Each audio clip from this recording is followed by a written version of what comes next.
लीजिए सुनिए, मुंशी प्रेमचंद के लिखे कथा संग्रह मानसरोवर 2 की कहानी कानूनी कुमार, मेरी यानी समीर गोस्वामी की आवाज में। मिस्टर कानूनी कुमार एमएलए अपने ऑफिस में समाचार पत्रों, पत्रिकाओं, रिपोर्टों का एक ढेर लिए बैठे हैं। देश की चिंताओं से उनकी देह स्थूल हो गई है। सदैव देशोद्धार की फिक्र में पड़े रहते हैं। सामने पार्क है, उसमें कई लड़के खेल रहे हैं। कुछ पर्दे वाली स्त्रियां भी हैं। फेंसिंग के सामने बहुत से भिखमंगे बैठे हैं। एक चाय वाला एक वृक्ष के नीचे चाय बेच रहा है। कानूनी कुमार, आप ही आप। देश की दशा कितनी खराब होती चली जाती है। गवर्नमेंट कुछ नहीं करती, बस दावतें खाना और मौज उड़ाना उनका काम है। पार्क की ओर देखकर, आह, ये कोमल कुमार सिगरेट पी रहे हैं। शोक, महाशोक। कोई कुछ नहीं कहता, कोई इसको रोकने की कोशिश भी नहीं करता। तंबाकू कितनी जहरीली चीज है, बालकों को इससे कितनी हानि होती है, ये कोई नहीं जानता। तंबाकू की रिपोर्ट देखकर उफ, रोंगटे खड़े हो जाते हैं। जितने बालक अपराधी होते हैं, उनमें 75% सिगरेटबाज होते हैं। बड़ी भयंकर दशा है। हम क्या करें? लाख हिस्पीचें दे, कोई सुनता ही नहीं। इसको कानून से रोकना चाहिए, नहीं तो अनर्थ हो जाएगा। कागज पर नोट करता है, तंबाकू बहिष्कार बिल पेश करूंगा। कौंसिल खुलते ही ये बिल पेश कर देना चाहिए। एक क्षण के बाद फिर पार्क की ओर ताकता है और पहरेदार महिलाओं को घास पर बैठे देखकर लंबी सांस लेता है। गजब है, गजब है। कितना घोर अन्याय, कितना पाशविक व्यवहार। ये कोमलांगी सुंदरियां चादर में लिपटी हुई कितनी भद्दी, कितनी फूहड़ मालूम होती हैं। अभी तो देश का ये हाल हो रहा है। रिपोर्ट देखकर स्त्रियों की मृत्यु संख्या बढ़ रही है। तपेदिक उछलता चला आता है। प्रसूत की बीमारी आंधी की तरह चढ़ी आती है और हम हैं कि आंखें बंद किए पड़े हैं। बहुत जल्द ऋषियों की ये भूमि, ये वीर प्रसवनी जननी रसातल को चली जाएगी। इसका कहीं नाम निशान भी न रहेगा। गवर्नमेंट को क्या फिक्र? लोग कितने पाषाण हो गए हैं। आंखों के सामने ये अत्याचार देखते हैं और जरा भी नहीं चौंकते। ये मृत्यु का शैथिल्य है। यहां भी कानून की जरूरत है। एक ऐसा कानून बनना चाहिए जिससे कोई स्त्री पर्दे में न रह सके। अब समय आ गया है कि इस विषय में सरकार कदम बढ़ावे। कानून की मदद के बगैर कोई सुधार नहीं हो सकता, और यहां कानूनी मदद की जितनी जरूरत है उतनी और कहाँ हो सकती है। माताओं पर देश का भविष्य अवलंबित है। पर्दा हटाओ बिल पेश होना चाहिए। जानता हूं बड़ा विरोध होगा, लेकिन गवर्नमेंट को साहस से काम लेना चाहिए। ऐसे नपुंसक विरोध के भय से उद्धार के कार्य में बाधा नहीं पड़नी चाहिए। कागज पर नोट करता है, ये बिल भी असेंबली में खुलते ही पेश कर देना होगा। बहुत विलंब हो चुका, अब विलंब की गुंजाइश नहीं है, वरना मरीज का अंत हो जाएगा। मसौदा बनाने लगता है। हेतु और उद्देश्य। सहसा एक भिक्षुक सामने आकर पुकारता है, जय हो सरकार की, लक्ष्मी फूलें फलें। कानूनी, हट जाओ, यू सुअर, कोई काम क्यों नहीं करता? भिक्षुक, बड़ा धर्म होगा सरकार, मारे भूख के आंखों तले अंधेरा। कानूनी, चुप रहो सुअर, हट जाओ सामने से। अभी निकल जाओ, बहुत दूर निकल जाओ। मसौदा छोड़कर फिर आप ही आप। ये ऋषियों की भूमि आज भिक्षुकों की भूमि हो रही है। जहां देखिए वहां रेवड़ के रेवड़ और दल के दल भिखारी। ये गवर्नमेंट की लापरवाही की बरकत है। इंग्लैंड में कोई भिक्षुक भीख नहीं मांग सकता। पुलिस पकड़कर काल कोठरी में बंद कर दी। किसी सभ्य समाज में इतने भिखमंगे नहीं हैं। ये पराधीन गुलाम भारत है, जहां ऐसी बातें इस 20वीं सदी में भी संभव हैं। उफ, कितनी शक्ति का अपव्यय हो रहा है। रिपोर्ट निकालकर, ओह, 50 लाख! 50 लाख आदमी केवल भिक्षा मांगकर गुजर करते हैं, और क्या ठीक है कि ये संख्या इसकी दुगनी ना हो? ये पेशा लिखाना कौन पसंद करता है? 1 करोड़ से कम भिखारी इस देश में नहीं है। ये तो भिखारियों की बात हुई जो द्वार द्वार झोली लिए घूमते हैं। इसके उपरांत टीकाधारी, कोपिनधारी और जटाधारी समुदाय भी तो हैं, जिनकी संख्या कम से कम 2 करोड़ होगी। जिस देश में इतने हरामखोर मुफ्त का माल उड़ाने वाले, दूसरों की कमाई पर मोटे होने वाले प्राणी हों, उसकी दशा क्यों ना इतनी हीन हो। आश्चर्य यही है कि अब तक ये देश जीवित कैसे है। नोट करता है, एक बिल की सख्त जरूरत है, उसे पेश करना ही चाहिए। नाम हो भिखमंगा बहिष्कार बिल। खूब जूतियां चलेंगी, धर्म के सूत्रधार खूब नाचेंगे, खूब गालियां देंगे, गवर्नमेंट भी कन्नी काटेगी, मगर सुधार का मार्ग तो कंटकाकीर्ण है ही। तीनों बिल मेरे ही नाम से हों, फिर देखी कैसी खलबली मचती है। आवाज आती है, चाय गरम चाय गरम। मगर ग्राहकों की संख्या बहुत कम है। कानूनी कुमार का ध्यान चाय वाली की ओर आकर्षित हो जाता है। कानूनी, आप ही आप। चाय वाली की दुकान पर एक भी ग्राहक नहीं। कैसा मूर्ख देश है, इतनी बलवर्धक वस्तु और ग्राहक कोई नहीं। सभ्य देशों में पानी की जगह चाय पी जाती है। रिपोर्ट देखकर, इंग्लैंड में 5 करोड़ पाउंड की चाय पी जाती है। इंग्लैंड वाले मूर्ख नहीं है, उनका आज संसार पर आधिपत्य है। इसमें चाय का कितना बड़ा भाग है, कौन इसका अनुमान कर सकता है। यहां बेचारा चाय वाला खड़ा है और कोई उसके पास नहीं पटकता। चीन वाले चाय पी पी कर स्वाधीन हो गए, मगर हम चाय न पियेंगे। क्या अकल है। गवर्नमेंट का सारा दोष है। कीटों से भरे हुए दूध के लिए इतना शोर मचता है, मगर चाय को कोई नहीं पूछता, जो कीटों से खाली उत्तेजक और पुष्टिकारक है। सारे देश की मति मारी गई है। नोट करता है, गवर्नमेंट से प्रश्न करना चाहिए। असेंबली खुलते ही प्रश्नों का तांता बांध दूंगा। प्रश्न क्या? गवर्नमेंट बताएगी कि गत 5 सालों में भारतवर्ष में चाय की कितनी खपत बढ़ी है और उसका सर्वसाधारण में प्रचार करने के लिए गवर्नमेंट ने क्या कदम लिए हैं। एक रमणी का प्रवेश, कटे हुए केश, आड़ी मांग, पारसी रेशमी साड़ी, कलाई पर घड़ी, आंखों पर ऐनक, पांव में ऊंची एड़ी का लेडी शू, हाथ में एक बटुआ लटकाए हुए, साड़ी में ब्रूच है, गले में मोतियों का हार। कानूनी, हेलो मिसेस बोस, आप खूब आई। कहिए किधर की सैर हो रही है। अब की तो आलोक में आपकी कविता बड़ी सुंदर थी। मैं तो पढ़कर मस्त हो गया। इस नन्हे से हृदय में इतने भाव कहाँ से आते हैं, मुझे आश्चर्य होता है। शब्द विन्यास की तो आप रानी हैं। ऐसे ऐसे चोट करने वाले भाव आपको कैसे सूझ जाते हैं। मिसेस बोस, दिल जलता है तो उसमें आप से आप धुएं के बादल निकलते हैं। जब तक स्त्री समाज पर पुरुषों का अत्याचार रहेगा, ऐसे भावों की कमी न रहेगी। कानूनी, क्या इधर कोई नई बात हो गई। बोस, रोज ही तो होती रहती है। मेरे लिए डॉक्टर बोस की आज्ञा नहीं कि किसी से मिलने जाओ या कहीं सैर करने जाओ। अब की कैसी गर्मी पड़ी है कि सारा रक्त जल गया, पर मैं पहाड़ों पर न जा सकी। मुझे ये अत्याचार, ये गुलामी नहीं सही जाती। कानूनी, डॉक्टर बोस खुद भी तो पहाड़ों पर नहीं गए। बोस, वो ना जाएं, उन्हें धन की हाय हाय पड़ी है। मुझे क्यों अपने साथ लिए मरते हैं। वो क्लब में नहीं जाना चाहते, उनका समय रुपये उगलता है, मुझे क्यों रोकते हैं। वो खद्दर पहने, मुझे क्यों अपनी पसंद के कपड़े पहनने से रोकते हैं। वो अपनी माता और भाइयों के गुलाम बने रहें, मुझे क्यों उनके साथ रो रो कर दिन काटने पर मजबूर करते हैं। मुझसे ये बर्दाश्त नहीं हो सकता। अमेरिका में एक कटु वचन कहने पर संबंध विच्छेद हो जाता है। पुरुष जरा देर में घर आया और स्त्री ने तलाक दिया। वो स्वाधीनता का देश है, वहां लोगों के विचार स्वाधीन हैं। यह गुलामों का देश है, यहां हर एक बात में उसी गुलामी की छाप है। मैं अब डॉक्टर बोस के साथ नहीं रह सकती। ना कौन दम आ गया। इसका उत्तरदायित्व उन्हीं लोगों पर है जो समाज के नेता और व्यवस्थापक बनते हैं। अगर आप चाहते हैं कि स्त्रियों को गुलाम बनाकर स्वाधीन हो जाएं, तो यह अनहोनी बात है। जब तक तलाक का कानून न जारी होगा, आपका स्वराज्य आकाश कुसुम ही रहेगा।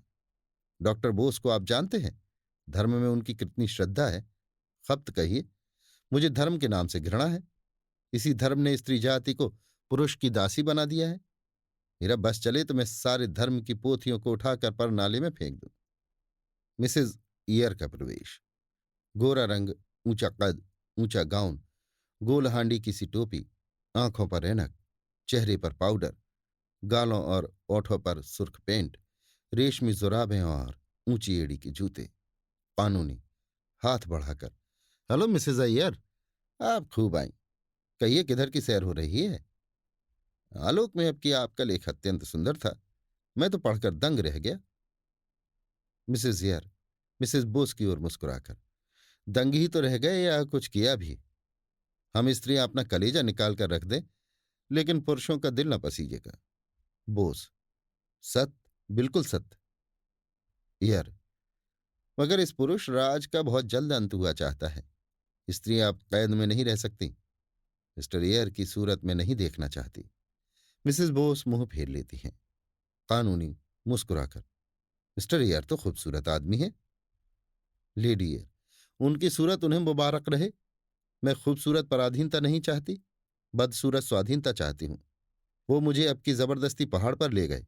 वहां की शीत मुझसे नहीं सही जाती। कितना कहा कि मुझे मत ले जाओ, मगर किसी तरह न माना। मैं किसी के पीछे पीछे कुतिया की तरह नहीं चलना चाहती। मिसेस बोस उठकर खिड़की के पास चली जाती हैं। कानूनी, अब मुझे मालूम हो गया कि तलाक का बिल असेंबली में पेश करना पड़ेगा। एयर, खैर आपको मालूम तो हुआ, मगर शायद कयामत में। कानूनी, नहीं मिसेज एयर, अब की छुट्टियों के बाद ही ये बिल पेश होगा, और धूमधाम के साथ पेश होगा। बेशक पुरुषों का अत्याचार बढ़ रहा है। जिस प्रथा का विरोध आप दोनों महिलाएं कर रही हों, वो अवश्य हिंदू समाज के लिए घातक है। अगर हमें सभ्य बनना है तो सभ्य देशों के पद चिन्हों पर चलना पड़ेगा। धर्म के ठेकेदार चिल्लपो मचाएंगे, कोई परवाह नहीं। उनकी खबर लेना आप दोनों महिलाओं का काम होगा। ऐसा बनाना कि मुंह ना दिखा सकें। लेडी एयर, पेशगी धन्यवाद देती हूं। हाथ मिलाकर चली जाती हैं। मिसेस बोस खिड़की के पास से आकर, आज इसके घर में घी का चिराग जलेगा। यहां से सीधे बोस के पास गई होंगी।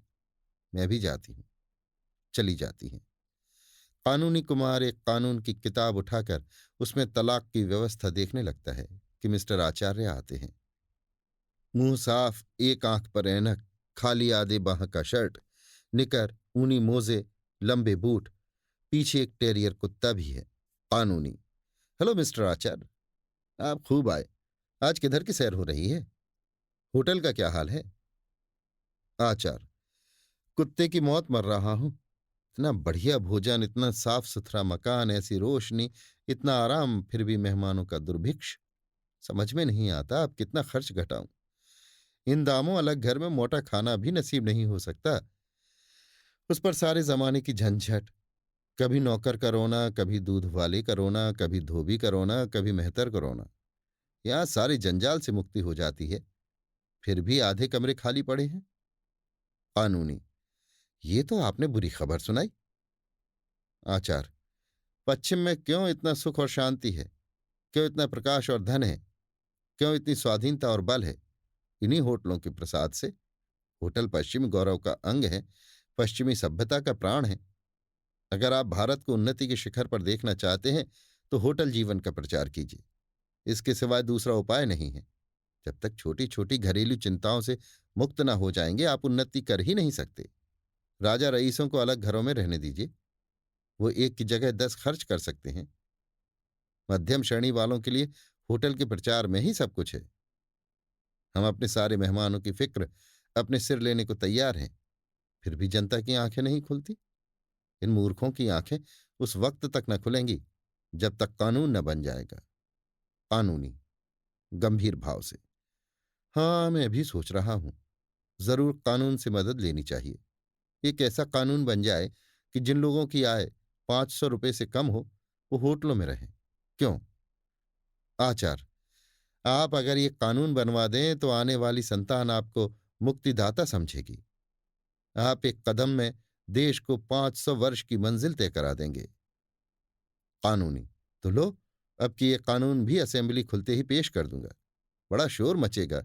लोग देशद्रोही और जाने क्या क्या कहेंगे, पर इसके लिए तैयार हूं।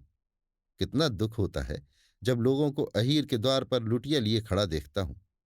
स्त्रियों का जीवन तो नरक तुल्य हो रहा है।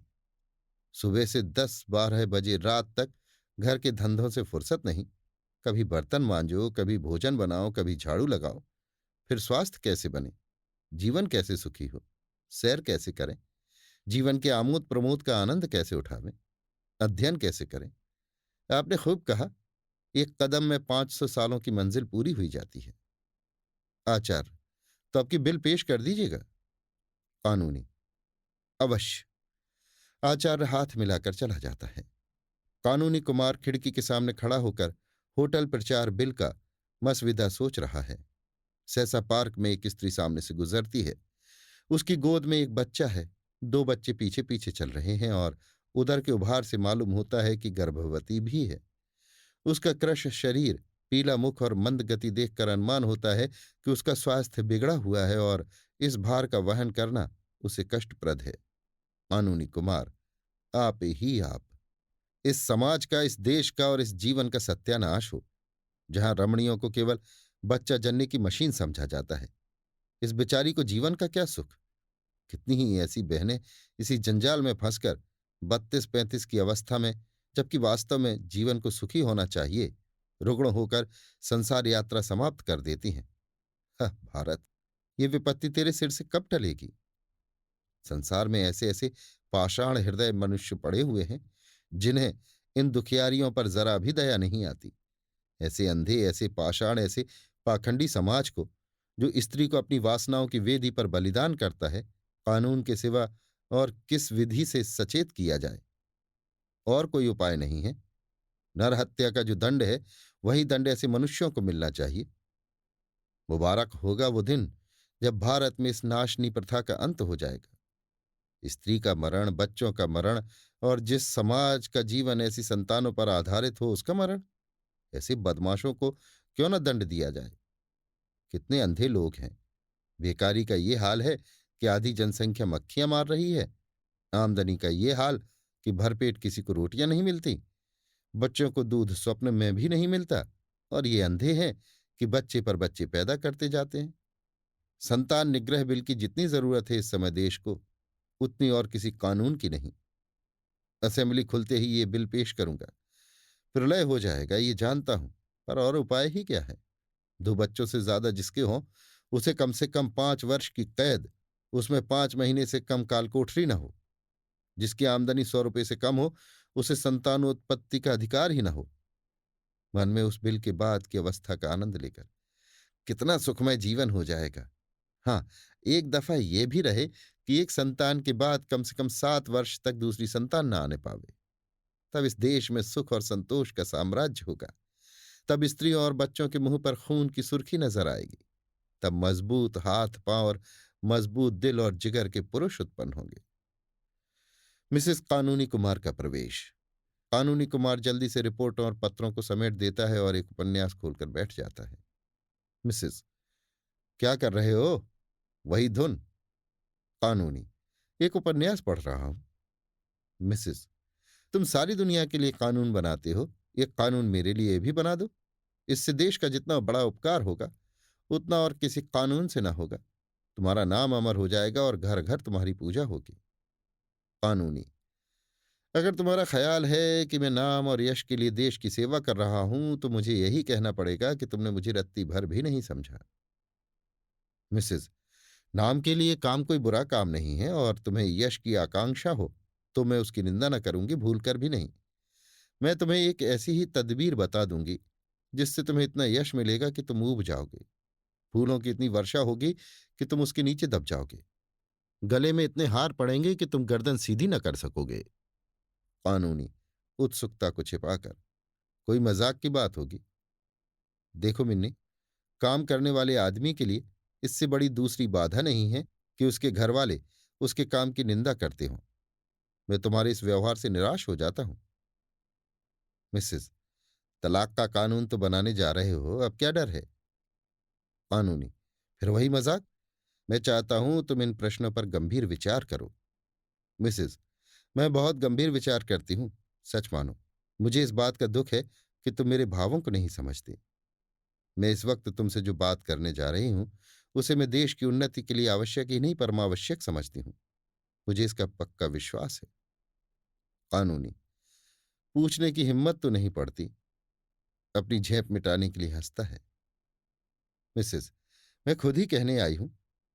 हमारा वैवाहिक जीवन कितना लज्जास्पद है तुम खूब जानते हो। रात दिन रगड़ा झगड़ा मचा रहता है। कहीं पुरुष स्त्री पर हाथ साफ कर लेता है, कहीं स्त्री पुरुष की मूछों के बाल नोचती है। हमेशा एक न एक गुल खिला ही करता है। कहीं एक मुंह फुलाए बैठा है, कहीं दूसरा घर छोड़कर भाग जाने की धमकी दे रहा है। कारण जानते हो क्या है? कभी सोचा है? पुरुषों की रसिकता और कृपणता, यही दोनों ऐब मनुष्यों के जीवन को नरक तुल्य बनाए हुए हैं। जिधर देखो अशांति है, विद्रोह है, बाधा है। साल में लाखों हत्याएं इन्हीं बुराइयों के कारण हो जाती हैं। लाखों स्त्रियां पतित हो जाती हैं। पुरुष मद्य सेवन करने लगते हैं। ये बात है या नहीं? कानूनी, बहुत सी बुराइयां ऐसी हैं जिन्हें कानून नहीं रोक सकता। मिसेस, कह कहा मारकर। अच्छा, क्या आप भी कानून की अक्षमता स्वीकार करते हैं? मैं ये नहीं समझती थी। मैं तो कानून को ईश्वर से ज्यादा सर्वव्यापी, सर्वशक्तिमान समझती हूं। कानूनी, फिर तुमने मजाक शुरू किया? मिसेस, अच्छा लो कान पकड़ती हूं, अब ना हंसूंगी। मैंने उन बुराइयों को रोकने का एक कानून सोचा है। उसका नाम होगा दंपत्ति सुख शांति बिल। उसकी दो मुख्य धाराएं होंगी और कानूनी बारीकियां तुम ठीक कर लेना। एक धारा होगी कि पुरुष अपनी आमदनी का आधा बिना कान पूछ हिलाए स्त्री को दे दे। अगर ना दे तो 5 साल कठिन कारावास और 5 महीने काल कोठरी। दूसरी धारा होगी 15 से 50 तक के पुरुष घर से बाहर न निकलने पावे। अगर कोई निकले तो 10 साल कारावास और 10 महीने काल कोठरी। बोलो मंजूर है? कानूनी, गंभीर होकर। असंभव। तुम प्रकृति को पलट देना चाहती हो। कोई पुरुष घर में कैदी बनकर रहना स्वीकार न करेगा। मिसेस, वो करेगा और उसका बाप करेगा। पुलिस डंडे के जोर से कराएगी। ना करेगा तो चक्की पीसनी पड़ेगी। करेगा कैसे नहीं?